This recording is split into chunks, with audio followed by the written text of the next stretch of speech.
death toll has risen to 108. That's the latest update coming in. 89 in Sri Krishna Medical College and Hospital and 19 in Kejriwal Hospital. Let's go across to my colleague Priyank Tripathi joining us live at this point in time. Priyank, the death toll has unfortunately gone up to 108. What is the latest condition around you? Yeah, certainly the death toll is rising and there is no proper method or the treatment for available with the doctors to take care of all these patients. What we can sense it from the ground that the doctors are still not aware that what exactly is the reason because of which so many children have died.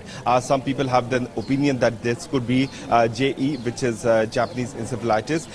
Since this is not becoming viral through through air, that possibility is being ruled out as of now. The second possibility which is being looked into by the doctors is that encephalitis could be one of the reasons. But there are many patients who don't have any previous history. Suddenly when they woke up in the morning, they had fever and they had body ache, and suddenly all these patients collapsed when they were brought to the hospital, and that could happen because of encephalitis. Many of the patients does not have any previous history, so that is another possibility which is being looked into. The third possibility is heat wave, and that is one thing on which most of the doctors are banking at this hospital, because when these patients, these minors are being hit by the heat wave, when they are waking up in the morning, they have their body ache and fever, and then they are shifted to the hospital. So these are the three basic possibilities on which the doctors on ground are working. But the big question which we are asking, that if center and the state are so much concerned about health of all these patients who are losing their life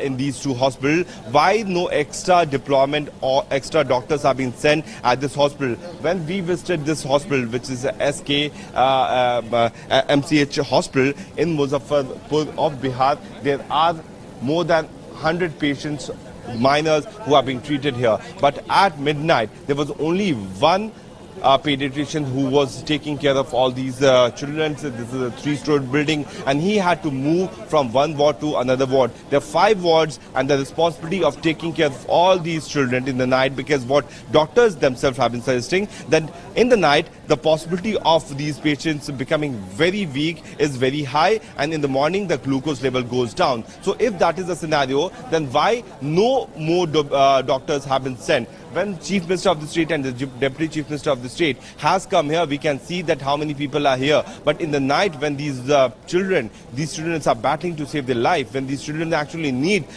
better medical care, more specialized doctors to take care of them, only one doctor was on duty when I confronted him. He had to say it on record. There were 2 doctors who were pediatricians, but I could not see any more pediatricians, which should have been placed by the Health Department of Bihar, which should have been instructed by the central government. So on both the sides, the center and the states, are at fault by not giving proper attention just to show it to the media. We are watching these kind of VVIP movement. The health minister of the center also came here, and after 2 days, now we have the chief minister and the deputy chief minister of Bihar visiting these patients. But what about on ground?